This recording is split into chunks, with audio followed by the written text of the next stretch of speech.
السلام علیکم ورحمۃ اللہ تعالی وبرکاتہ۔ نحمده ونصلی ونسلم علی رسولہ الکریم، اما بعد فاعوذ باللہ من الشیطان الرجیم، بسم اللہ الرحمن الرحیم۔ ان اللہ وملائکتہ یصلون علی النبی یا ایہا الذین آمنوا صلوا علیہ وسلموا تسلیما۔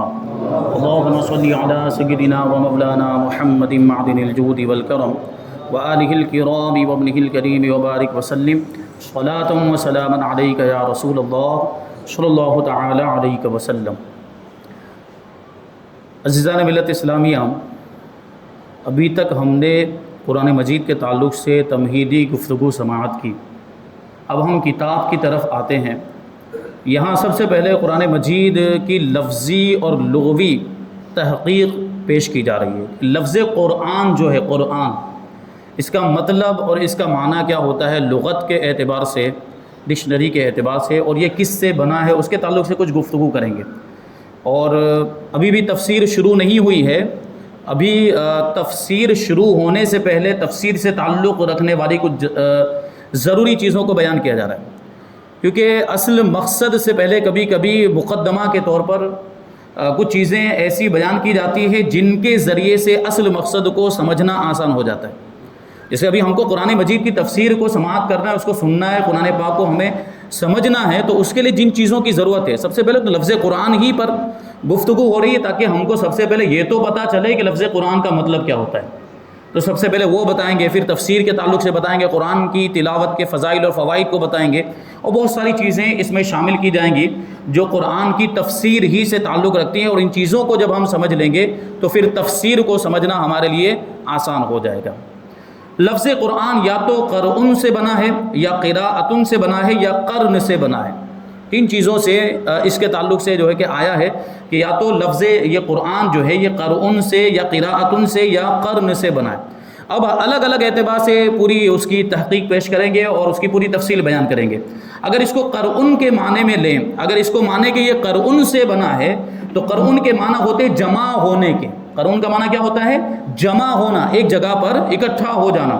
اب قرآن کو قرآن اس لیے کہتے ہیں کہ یہ بھی سارے اولین اور آخرین کے علموں کا مجموعہ ہے، کہ قرآن مجید کے اندر اولین کے یعنی حضور پاک صلی اللہ علیہ وسلم کے زمانے سے پہلے، جب سے دنیا بنی ہے، جتنے بھی لوگ آئے، جتنے بھی مخلوقات، ساری چیزوں کا بیان موجود ہے۔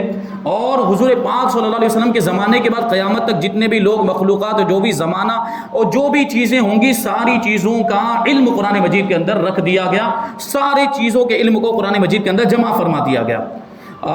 دین دنیا کا کوئی ایسا علم نہیں ہے جو قرآن مجید کے اندر موجود نہ ہو، یعنی دنیا کا علم بھی قرآن مجید کے اندر موجود ہے، اور دین کا علم بھی قرآن مجید کے اندر موجود ہے۔ اسی لیے تو اللہ تبارک و تعالیٰ نے ارشاد فرمایا کہ نزلنا علیک الکتاب تبیانا لکل شیء، کہ ہم نے آپ پر ایسی کتاب نازل کی ہے جس میں ہر چیز کا روشن بیان موجود ہے۔ ساری چیزوں کو قرآن مجید کے اندر بیان کر دیا گیا۔ اب یہ الگ بات ہے کہ ہمیں سمجھ میں نہیں آتا ہے، ہمیں وہ ساری چیزیں ملتی نہیں۔ جیسے میں نے مولا کائنات کا واقعہ بیان کیا تھا، حضرت علی سے ایک یہودی نے آ کے سوال پوچھا تھا کہ تمہارا دعویٰ یہ ہے کہ قرآن مجید کے اندر ہر چیز کا بیان موجود ہے، تو بتاؤ تمہاری داڑھی کا ذکر کہاں پر ہے، میری داڑھی کا ذکر کہاں پر ہے؟ وہ پہلے درس میں غالباً اس کو بیان کیا گیا تھا۔ تو مولا کائنات نے قرآن کی آیت کے ذریعے سے جواب دیا تھا۔ تو بیان تو ہر چیز کا موجود ہے، بس اس کو معلوم کرنے والا ہونا چاہیے، اس کو نکالنے والا ہونا چاہیے۔ تو ہر کوئی اپنے ظرف کے مطابق، اپنے علم کے مطابق قرآن سے علوم حاصل کرتا ہے، اور قرآن کے اندر تو سارے علوم بیان کر دیے گئے۔ اب جس کے پاس جیسا علم ہے، جیسا اللہ تبارک و تعالیٰ نے اس کو ظرف عطا فرمایا، جیسی وسعت اس کو ملی ہے، اس کے اعتبار سے وہ قرآن مجید کے معانی کو سمجھتا ہے اور اس میں سے ساری چیزوں کو معلوم کرتا ہے۔ حضرت عبداللہ ابن عباس کا میں نے واقعہ بیان کیا تھا کہ حضرت عبداللہ ابن عباس رضی اللہ تعالیٰ عنہ جو سید المفسرین ہیں، وہ یوں بیان کرتے ہیں کہ اگر میرے اونٹ کی رسی بھی کھو جائے تو میں اس کو قرآن سے ڈھونڈوں گا۔ اب یہ سوچیں، یہ وہ علماء تھے، یہ صحابہ کرام جن کو اللہ تبارک و تعالیٰ نے ایسا علم عطا فرمایا تھا۔ ہم اپنی سمجھ کے اعتبار سے، ہم اپنے علم کے اعتبار سے قرآن مجید کو سمجھنے کی کوشش کرتے ہیں، ورنہ قرآن تو علوم و معارف کا سمندر ہے، جتنی بھی گہرائی میں آپ چلے جائیں اس میں اس کی کبھی بھی تہ آ نہیں سکتی، اور جتنا بھی آدمی اندر جائے گا اتنے ہی نئے موتی جواہرات اس کے ہاتھ آتے ہی رہیں گے، جتنا بھی غور و فکر کرے گا۔ یہی وجہ ہے کہ علماء کرام قرآن مجید سے کبھی سیر نہیں ہوتے۔ سیر نہیں ہونے کا مطلب کیا؟ کبھی اکتاتے نہیں ہیں، قرآن مجید میں جتنا بھی غور و فکر کریں، جتنی بھی مرتبہ اس کو پڑھا جائے، جتنی بھی مرتبہ سمجھنے کی کوشش کی جائے، ہر مرتبہ ایک نئی چیز معلوم ہوتی ہے، کچھ نہ کچھ نیا سیکھنے کو ملتا ہے۔ یہ قرآن مجید کا معجزہ ہے۔ اسی وجہ سے علماء اس سے سیر نہیں ہوتے ہیں، جتنا بھی اس میں غور و فکر کرتے ہیں اور نئی باتیں ان کے سامنے آتی رہتی ہیں۔ یہ قرآن مجید، اب سوچیں آپ کہ قرآن مجید علوم و معارف کا خزانہ ہے اور علوم و معارف کا سمندر ہے۔ حضور پاک صلی اللہ علیہ وسلم کے زمانے میں یہ آج کی طرح جو ہے کہ یہ یونیورسٹیز اور کالجز نہیں ہوتے تھے، مختلف کورسز جیسے چلتے ہیں، مختلف کورس کی مختلف کتابیں پڑھائی جاتی ہیں۔ آرٹ کی کتابیں الگ، سائنس کی کتابیں الگ ہیں، کامرس کی کتابیں الگ ہیں، یہ انجینئرنگ کی کتابیں الگ ہیں، یہ سب کتابیں الگ الگ، اور ایک کورس کی کتاب آپ دوسرے کورس میں نہیں پڑھ سکتے۔ اگر آپ نے آرٹ لیا ہوا ہے تو آپ سائنس کی کتابیں نہیں پڑھ سکتے، اگر آپ نے سائنس لیا ہوا ہے تو آپ کامرس کی کتابیں نہیں پڑھ سکتے۔ یہ ہوتا ہے کہ نہیں ہوتا؟ ایک نصاب بنا ہوا ہے ہر کورس کا، اور ہر کورس کا ایک سلیبس بنا ہوا ہے، اور اس کورس کو آپ جو ہے کہ پڑھنا چاہتے ہیں تو وہی کتابیں آپ کو پڑھنی پڑیں گی، تبھی آپ کو اس کورس کا ماہر مانا جائے گا، اس علم کا ماہر مانا جائے گا۔ آرٹس کا ماہر یا سائنس کا ماہر آپ کو اسی وقت مانا جائے گا، سمجھا جائے گا جب آرٹس اور سائنس کی کتابیں آپ پڑھیں گے۔ لیکن رسول پاک صلی اللہ علیہ وسلم کے زمانے میں یہ اتنی ساری کتابیں نہیں پڑھائی جاتی تھی، الگ الگ کورسز نہیں ہوتے تھے، اور الگ الگ سلیبس اور الگ الگ نصاب نہیں ہوتے تھے۔ رسول پاک صلی اللہ علیہ وسلم کے زمانے میں ایک ہی مدرسہ تھا، اور ایک ہی کتاب اس مدرسے میں پڑھائی جاتی تھی، اور ایک ہی استاد پڑھانے والے تھے۔ وہ مدرسہ کس کا تھا؟ رسول اللہ صلی اللہ علیہ وسلم کا مدرسہ تھا، اور اس میں جو کتاب پڑھائی جاتی تھی وہ ہے قرآن مجید۔ بہت ساری کتابیں نہیں پڑھائی جاتی تھی، قرآن مجید پڑھایا جاتا تھا، اور پڑھانے والے ایک ہی استاد تھے جن کو اللہ تبارک و تعالیٰ نے معلم کائنات بنا کر بھیجا، یعنی رسول پاک صلی اللہ علیہ وسلم کی ذات، جن کو اللہ تبارک و تعالیٰ نے پوری کائنات کو سکھانے کے لیے بھیجا ہے، پوری کائنات کو استاد بنا کے بھیجا۔ تو ایسا استاد اگر پڑھائے اور ایسی کتاب اگر پڑھائی جائے اور ایسے مدرسے میں لوگوں نے شرکت کی ہو، تو دیکھیں نہ اتنے زیادہ کورسز ہو رہے ہیں، نہ اتنی زیادہ کتابیں پڑھائی جا رہی ہیں، ایک ہی کتاب پڑھائی جا رہی ہے اور ایک ہی استاد پڑھانے والا ہے۔ اس کے باوجود صحابہ کرام کو آپ دیکھیں تو صحابہ کرام میں بعض وہ ہیں جو بہت بڑے مدبر بن گئے، بعض وہ ہیں جو بہت بڑے مفکر بن گئے، بعض وہ ہیں جو جنگ کے جو معاملات اور جنگ کی جو تدبیریں ہوتی ہیں جس کو مارشل آرٹس کہا جاتا ہے اس کے ماہر بن گئے، بعض بہت بڑے سائنسداں بن گئے، بعض وہ پولیٹکس کے بڑے ماہر ہو گئے، سیاسیات کے بڑے ماہر بن گئے، بعض صحابہ کرام وہ تھے کہ جو اقتصادیات یعنی کامرس کے بڑے ماہر بن گئے، بعض کاروبار کے تجارت کے بڑے ماہر بن گئے۔ یہ کہاں سے انہوں نے سیکھا تھا؟ انہوں نے آج کل کی طرح کالج میں یا جو ہے کہ یونیورسٹی میں داخلہ نہیں لیا تھا، انہوں نے تو ایک ہی کتاب پڑھی تھی، ایک ہی مدرسے میں تعلیم حاصل کی تھی، اور اسی ایک مدرسے میں ایک ہی کتاب کو پڑھنے کے بعد یہ ساری چیزیں ان کو قرآن مجید ہی سے ملی۔ تو قرآن مجید کے اندر دنیا کے علوم بھی جمع کر دیے گئے اور دین کا علم بھی جمع کر دیا گیا۔ نیز یہ سورتوں اور آیتوں کا مجموعہ ہے، سورتوں سے مل کر اور آیتوں سے مل کر قرآن بنا ہوا ہے۔ نیز یہ تمام بکھروں کو جمع کرنے والا ہے، قرآن مجید بکھرے ہوئے انسانوں کو جمع کرنے والا ہے۔ دیکھو ہندی، سندھی، عربی، عجمی لوگ، ان کے لباس، کھانا پینا، زبان، طریقے زندگی، رہنے سہنے کا طریقہ سب الگ الگ، کوئی صورت نہ تھی کہ یہ اللہ تعالیٰ کے بکھرے ہوئے بندے جمع ہو جاتے، لیکن قرآن مجید نے ان سب کو جمع کر دیا۔ پوری دنیا کے لوگوں کو جمع کیا کہ نہیں کیا؟ مختلف تہذیب کے ماننے والے لوگ، مختلف طور طریقے، ان کے لباس مختلف، کھانے پینے کا معاملہ الگ، رہنے سہنے کا الگ، زبان الگ بولتے ہیں، مختلف ملکوں میں رہنے والے لوگ، ان کا وطن الگ، اور ساری چیزیں، مزاج بھی الگ ہے، عادتیں، طور طریقے الگ، اور ان سارے لوگوں کو اللہ کے ان بندوں کو کس نے جمع کیا؟ ایک کتاب قرآن مجید نے جمع کیا، اور ان سب کا ایک نام قرآن مجید نے خود رکھا ہے، اور وہ کیا ہے؟ هو سماکم المسلمین، کہ ان کا نام اللہ تبارک و تعالیٰ نے تمہارا نام مسلمان رکھا۔ اب دنیا میں آپ کہیں بھی چلے جائیں، جو ایمان والے ہیں، جو رسول پاک صلی اللہ علیہ وسلم کے ماننے والے، دین اسلام کے ماننے والے، ان کو کیا کہا جاتا ہے؟ مسلم۔ اب اگرچہ وہ مختلف ملکوں میں رہ رہے ہیں، الگ زبان بول بھی رہے ہیں، رہنے سہنے کا طریقہ بھی الگ ہے، مزاج بھی الگ، عادتیں، طور طریقے سب الگ ہیں، لیکن اس کے باوجود ان کا نام کیا ہو گیا؟ مسلم۔ یہ قرآن نے نام دیا، قرآن نے سب کو جوڑ دیا، سارے انسانوں کو، سارے بندوں کو، بکھرے ہوئے بندوں کو قرآن نے جوڑ دیا۔ جیسے کہ شہد مختلف باغوں کے رنگ برنگے پھولوں کا رس ہوتا ہے، مگر اب ان سب رسوں کے مجموعہ کا نام شہد ہو جاتا ہے، یعنی جو شہد کی مکھیاں ہوتی ہیں وہ ایک ہی باغ سے جا کر وہ رس چوس کر نہیں لاتی ہے، پھولوں کا جو رس ہے وہ مختلف باغوں میں جاتی ہیں، جو شہد کی مکھیاں ہوتی ہیں الگ الگ چمن میں جاتی ہیں، الگ الگ باغات میں جاتی ہیں اور وہ رس چوس کر لاتی ہیں، اور الگ الگ قسم کے پھول بھی ہوتے ہیں، کوئی گلاب ہے تو کوئی چمیلی ہے، الگ الگ قسم کے پھول ہیں، اور سب کا رس چوس کر لاتی ہیں، اور جب اس کو لانے کے بعد اپنے چھتے میں رکھتی ہیں تو وہ شہد بن جاتا ہے۔ ہوتا کہ نہیں؟ یعنی اس شہد نے گویا کہ سارے پھولوں کے رسوں کو جمع کر دیا اور اس کا مجموعہ تیار ہو گیا. مکھیوں نے سارے پھولوں کے رس کو ایک جگہ پہ جمع کیا اور اس کا مجموعہ تیار ہو گیا اور اس کا ایک نام ہو گیا, اس کو ہم کیا کہتے ہیں؟ شہد. تو اسی طرح قرآن مجید نے سارے انسانوں کو جمع کر دیا اور ان کا نام مسلمان رکھ دیا. تو یہی کہتے ہیں اسی طرح مسلمان مختلف ملکوں مختلف زبانوں کے لوگ ہیں مگر اب ان کا نام مسلمان ہے. تو گویا یہ کتاب اللہ کے بندوں کو جمع فرمانے والی کتاب ہے. اسی طرح زندوں اور مردوں میں بظاہر کوئی علاقہ باقی نہیں رہا تھا. یعنی جو زندہ ہے, جو دنیا میں زندگی گزار رہے ہیں, جو مر کے چلے گئے, اور زندوں کا مرنے والوں سے کوئی تعلق نہیں تھا. یعنی قرآن کے نازل ہونے سے پہلے, اسلام کے آنے سے پہلے جو کوئی مر کے چلا جاتا تھا تو پھر اس کو بالکل قطع تعلق, اس سے کوئی تعلق نہیں رہتا تھا, اس سے کوئی لین دین نہیں رہتا تھا. لیکن جب اسلام آ گیا تو کیا ہو گیا؟ اس قرآن عظیم نے ان کو بھی خوب جمع فرما دیا. یعنی مردوں اور زندوں کو جمع فرما دیا کہ مردے مسلمان زندوں سے فیض لینے لگے. ہوتا ہے کہ نہیں ہوتا کہ اسی قرآن مجید سے ان پر ایصال ثواب وغیرہ کیا جاتا ہے کہ نہیں کیا جاتا؟ پہلے ایصال ثواب نہیں ہوتا تھا, پہلے فاتحہ نہیں پڑھا جاتا تھا, قرآن شریف کی تلاوت, قرآن خوانی, ختم وغیرہ کچھ نہیں ہوتے تھے. لیکن اسلام آیا, اب قرآن مجید کی تلاوت کی جا رہی ہے, قرآن مجید کا ختم ہو رہا ہے اور دوسرے وظائف پڑھے جا رہے ہیں, دوسری چیزیں پڑھی جا رہی ہیں. یاسین شریف کہیں پہ پڑھی جاتی ہے, یاسین شریف کا ختم ہوتا ہے, پھر وہ کیا کیا جاتا ہے؟ وہ مردوں کو ایصال ثواب کیا جاتا ہے. اب بتائیے قرآن مجید نے زندوں اور مردوں کو جوڑا کہ نہیں جوڑا؟ یہ قرآن مجید ہی نے تو جوڑا. اب مردوں کو زندوں سے فائدہ پہنچ رہا ہے, پہلے ایسا نہیں تھا. اب مردے ایصال ثواب کر رہے ہیں اور ہمارا تو عقیدہ یہ ہے کہ ہم ایصال ثواب کرتے ہیں. ہم قرآن مجید پڑھ کے اگر پہنچاتے ہیں ثواب تو اس کا فائدہ جس کو ہم نے پہنچایا اس کو ملتا ہے قبر کے اندر. یہ ہمارا عقیدہ, اہل سنت و جماعت کا عقیدہ ہے. اسی وجہ سے تو ہم فاتحہ وغیرہ پڑھتے رہتے ہیں. تو یہ قرآن عظیم نے ان سب کو جمع کر دیا کہ مردے اب زندوں سے فیض لینے لگے. اسی قرآن سے ان پر ایصال ثواب وغیرہ کیا جاتا ہے اور زندے وفات شدہ لوگوں سے بھی فائدہ حاصل کرنے لگ گئے. کیا مطلب ہوا؟ ابھی تو یہ بتایا گیا نا کہ مردوں کو زندوں سے فائدہ پہنچتا ہے.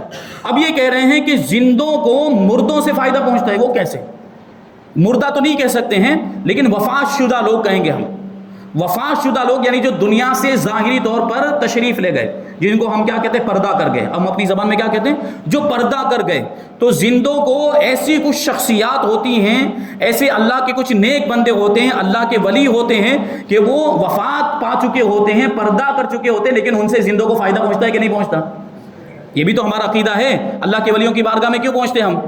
کہ اللہ کے ولیوں کی بارگاہ میں ہم جاتے ہیں, وہاں دعا کرتے ہیں, ان کے وسیلے سے دعا کرتے ہیں تو اللہ تبارک و تعالیٰ ہماری دعاؤں کو پوری فرما دیتا ہے, ہماری مرادوں کو پورا فرما دیتا ہے, ہماری حاجت روائی ہو جاتی. تو اب بتائیے کہ جو دنیا سے تشریف لے جا چکے ہیں, جو وفات پا چکے ہیں اللہ کے ولی, ان سے زندوں کو فائدہ ملا کہ نہیں ملا؟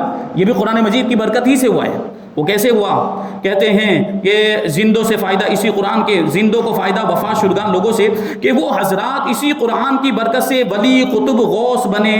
اللہ کے ولیوں کو جو مرتبہ ملا ہے وہ قرآن کے ذریعے سے ہی ملا. انہوں نے قرآن کی تلاوت کی, قرآن پر عمل کیا اور قرآن کو دوسروں تک پہنچایا, قرآن کی تعلیم کو عام کیا, تب جا کے اللہ تبارک و تعالیٰ نے کو وہ مرتبہ عطا فرمایا. تو کوئی ولی دیکھیں تو کوئی ولی قطب ہو گیا, کوئی ولی غوث ہو گیا, کوئی ولی اقطاب ہو گیا. یہ ولایت کے درجے اور مقامات ان کو ملتے ہیں, یہ قرآن مجید کے ذریعے سے ہی ملتے ہیں. تو ان کو یہ مقام ملا اور ان کا فیض بعد وفات جاری ہوا.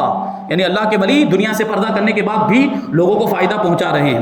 انشاءاللہ اس کی بحث وَإِيَّاكَ نَسْتَعِينُ جب ہم سورہ فاتحہ کی تفسیر سنیں گے تو اس میں إِيَّاكَ نَعْبُدُ وَإِيَّاكَ نَسْتَعِينُ کہ ہم تجھی سے مدد طلب کرتے ہیں. تو یہاں بنیادی طور پر سوال وہی آ جاتا ہے کہ جب ہم اللہ ہی سے مدد طلب کرتے ہیں تو پھر اللہ کے ولیوں سے کیوں مانگتے ہیں؟ اللہ کے ولیوں کی بارگاہ میں کیوں جاتے ہیں؟ ان کے مزارات پر کیوں جاتے ہیں؟ ہمارا تو عقیدہ ہے نا کہ اللہ کے ولیوں سے مدد طلب کی جا سکتی ہے, ان سے ہم مانگ سکتے ہیں, ان کی بارگاہ میں اپنی مرادیں اور ضرورتوں کو پیش کر سکتے ہیں. یہی تو ہمارا عقیدہ ہے, اہل سنت و جماعت کا, سنیوں کا عقیدہ. تو اب سوال یہ نہیں کہ جب یہ آیت کریمہ میں یوں فرمایا جا رہا ہے کہ وَإِيَّاكَ نَسْتَعِينُ ہم تجھی سے مدد طلب کرتے ہیں, تو پھر یہ اللہ کے ولیوں سے مدد کیوں طلب کرتے ہیں؟ اس کا جواب انشاءاللہ تبارک و تعالیٰ جب وہ آیت کریمہ آئے گی إِيَّاكَ نَعْبُدُ وَإِيَّاكَ نَسْتَعِينُ اس میں ہم سماعت کریں گے. تو یہ ایک چیز یہاں پر بیان کر دی گئی قرآن مجید کے تعلق سے کہ اگر یہ قرؤن سے بنا ہوا ہو جس کا معنی جمع کرنا ہے تو اس کی یہ تفصیل ہوگی, اور اگر یہ قراءۃ سے بنا ہے تو اس کے معنی ہے پڑھی ہوئی چیز. تو اب اس کو قرآن اس لیے کہتے ہیں کہ اور انبیاء کرام کی کتابوں یا صحیفے حق تعالیٰ کی طرف سے لکھے ہوئے عطا فرمائے گئے, لیکن قرآن مجید یہ پڑھا ہوا اترا ہے. کیا مطلب؟ کہ دوسری آسمانی کتابیں اور دوسری صحیفے جو انبیاء کرام اور رسولان اعظام پر جو نازل ہوئے تو ان کو لکھ کر دے دیا گیا کتابی شکل میں, لکھا ہوا ان کو دے دیا گیا کہ یہ تمہاری کتاب، یہ اللہ کا کلام تم کو عطا کیا گیا۔ لیکن جب قرآن مجید کے نازل کرنے کا موقع آیا تو اللہ تبارک و تعالیٰ نے لکھ کر ایک ساتھ میں عطا نہیں فرما دیا، بلکہ 23 سال کے عرصے میں ضرورت کے مطابق قرآن مجید کی آیتیں نازل ہوتی رہیں، اور قرآن مجید کو لکھ کر نہیں دیا گیا بلکہ اس کو پڑھ کر دیا گیا۔ یہ پڑھا ہوا نازل ہوا۔ کیسے؟ حضرت جبریل آتے تھے، اللہ تبارک و تعالیٰ حضرت جبریل کو حکم دیتا تھا کہ یہ قرآن کی آیت جا کر میرے محبوب کو سنا دو۔ اب حضرت جبریل آتے تھے حضور پاک صلی اللہ علیہ وسلم کی بارگاہ میں، اور جو بھی آیت نازل ہوتی وہ حضور کو پڑھ کے سناتے تھے، پھر حضور اس کو یاد کر لیتے تھے، پھر آگے صحابہ کو پڑھ کے سناتے تھے۔ تو یہ پڑھنے کا سلسلہ رہا ہے، قرآن مجید کے نازل ہونے میں پڑھنے کا سلسلہ تھا، یعنی یہ پڑھا ہوا نازل ہے، لکھا ہوا نہیں دیا گیا، یعنی حضرت جبریل کو لکھ کر نہیں دے دیا گیا کہ جاؤ یہ لکھا ہوا لے جا کر میرے محبوب کو دے دو، نہیں، بلکہ پڑھ کے سنایا گیا۔ تو قرآن کا مطلب کیا ہوتا ہے؟ پڑھا ہوا۔ اس طرح کے جبریل امین حاضر ہوتے اور پڑھ کر سنا جاتے، اور یقیناً پڑھا ہوا نازل ہونا لکھے ہوئے نازل ہونے سے افضل ہے، جس کی بحث دوسری فصل میں ابھی آگے آئے گی۔ اور نیز جس قدر قرآن کریم پڑھا گیا اور پڑھا جاتا ہے، اس قدر کوئی دینی اور دنیاوی کتاب دنیا میں نہ پڑھی گئی، یعنی قرآن کی تلاوت جتنی ہوتی ہے دنیا میں آج بھی ریکارڈ ہے، آج بھی ریکارڈ میں درج ہے یہ کہ دنیا میں سب سے زیادہ پڑھی جانے والی کتاب قرآن مجید ہے۔ کسی اور کتاب کو اتنا زیادہ نہیں پڑھا گیا جتنا قرآن مجید کو پڑھا گیا۔ تو یہ قرآن ہے، یعنی پڑھی ہوئی کتاب ہے، اس کو اتنا زیادہ کثرت کے ساتھ پڑھا جاتا ہے، اور جتنا زیادہ اس کو پڑھا جاتا ہے اتنا زیادہ لطف آتا ہے۔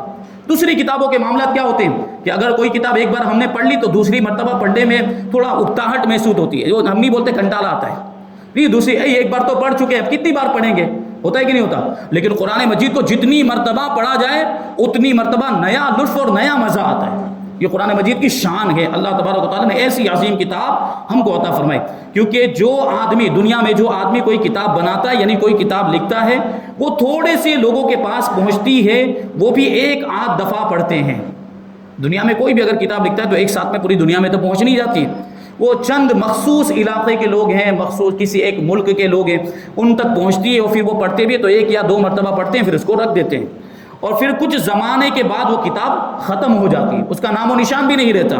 اسی طرح پہلی آسمانی کتابیں خاص جماعتوں کے پاس آئیں، خاص مخصوص قوموں کے لیے نازل ہوئی، اور کچھ دنوں تک رہ کر پہلے تو بگڑ گئی، یعنی ان کو تبدیل کر دیا گیا لوگوں نے اپنی مرضی کے مطابق، اور پھر وہ ختم ہو گئی۔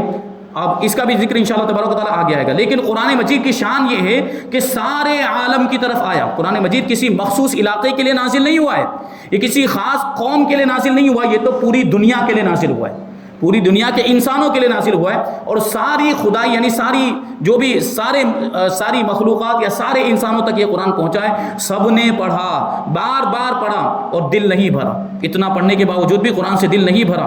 اکیلے پڑھا، جماعتوں کے ساتھ پڑھا، اور کبھی تراویح کی جماعت یا شبینہ دیکھنے کا اتفاق ہوا، تراویح تو ہم دیکھتے رہتے ہیں۔ تو آپ کو معلوم ہونا چاہیے کہ یہ اس عظمت کے ساتھ کوئی کتاب نہیں پڑھی گئی، یعنی جس عظمت کے ساتھ، جیسی شان و شوکت کے ساتھ تراویح اور شبینہ میں قرآن مجید پڑھا جاتا ہے، ایسے کوئی بھی کتاب کسی بھی مذہبی کتاب کو پڑھا جاتا ہے؟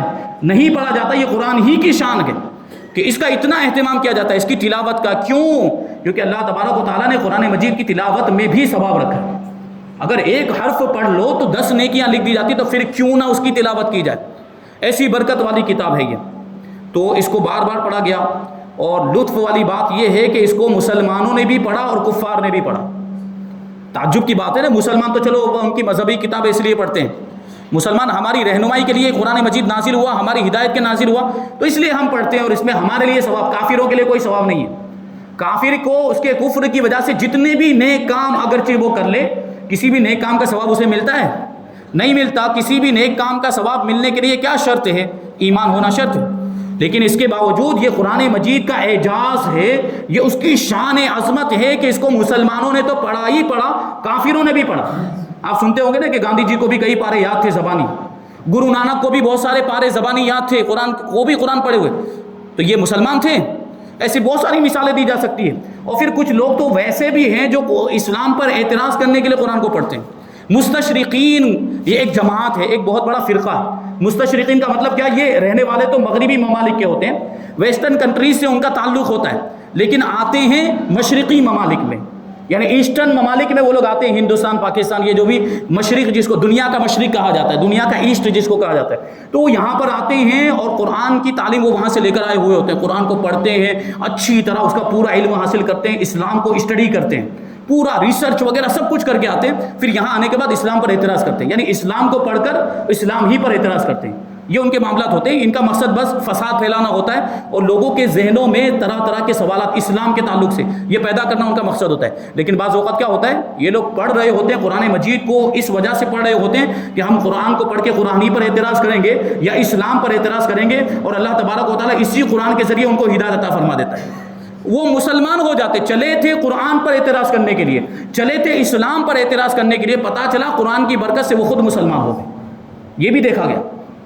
تو یہ قرآن ہے جس کو غیروں نے بھی پڑھا۔ ایک لطیفہ، بڑی پر لطف بات ہے، بڑا پیارا واقعہ ہے، وہ توجہ کے ساتھ سماعت کریں کہ ایک مرتبہ رام چند آریہ نام کا ایک شخص ہندو، حضرت صدر الافاضل علامہ نعیم الدین مرادآبادی جو اعلیٰ حضرت رضی اللہ تعالیٰ عنہ کے خلیفہ، اور انہوں نے جو تفسیر لکھی، تفسیر خزائن العرفان، کنز الایمان جو ہم دیکھتے ہیں، جو ترجمہ اعلیٰ حضرت رضی اللہ تعالیٰ عنہ کا شائع ہوتا ہے، اس کے ساتھ حاشیے پر جو تفسیر شائع ہوتی ہے وہ ہے تفسیر خزائن العرفان۔ وہ لکھی کس نے؟ حضرت صدر الافاضل علامہ نعیم الدین مرادآبادی نے لکھی ہوئی ہے، اعلیٰ حضرت رضی اللہ تعالیٰ عنہ کے خلیفہ۔ تو یہ رام چندر آریہ حضرت صدر الافاضل سے ملاقات کرنے کے لیے آیا، ہندو، توجہ سے سماعت کریں، اور آنے کے بعد کیا کہنے لگا کہ مجھے قرآن کے 14 پارے یاد ہیں۔ ہے کون؟ ہندو، غیر مسلم، اور کیا کہہ رہا ہے؟ مجھے قرآن کے 14 پارے یاد ہیں، بتائیے آپ کو میرے وید کے کتنے پارے یاد ہیں، میرا وید آپ کو کتنا یاد ہے؟ وہ صدر الافاضل سے پوچھتا ہے کہ مجھے تو قرآن کے 14 پارے یاد ہیں، میری مذہبی کتاب وید وہ کتنی آپ کو یاد ہے؟ تو حضرت علامہ صدر الافاضل نعیمی مرادآبادی علامہ نعیم الدین مرادآبادی رحمۃ اللہ تعالی علیہ فرماتے ہیں کہ یہ تو میرے قرآن کا کمال ہے کہ دوست تو دوست دشمنوں کے سینوں میں پہنچ گیا، اور تیرے وید کی یہ کمزوری ہے کہ دوستوں کے دل میں بھی گھر نہ کر سکا۔ یہ تو قرآن کا معجزہ ہوا نا کہ قرآن مسلمانوں کے سینوں میں تو محفوظ ہو گیا، مسلمانوں کے سینوں میں کیسا محفوظ ہو گیا کہ آج دیکھیں حضور پاک صلی اللہ علیہ وسلم کے سے نسبت کے صدقے میں امت کا چھوٹے ننھے بچے بھی پورا قرآن مجید یاد کر لیتے ہیں۔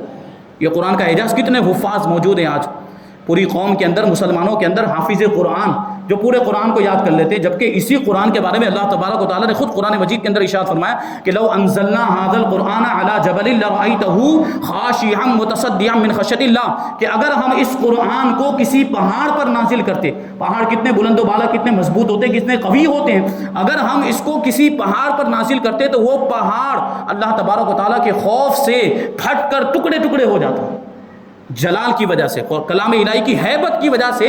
اگر قرآن کو کسی پہاڑ پر تم مضبوط اور بلند بالا ہونے کے باوجود وہ پہاڑ ریزہ ریزہ ہو جاتا، لیکن یہی قرآن ہمارے آقا کے سینے پر نازل ہوا۔ اب سوچیں کہ حضور کا سینہ اور حضور کا قلب مبارک کتنا مضبوط ہوگا، اور حضور کی نسبت سے، اور یہ حضور ہی کا معجزہ ہے کہ امت کا بچہ قرآن مجید کو اپنے سینوں میں محفوظ کر لیا کرتا ہے۔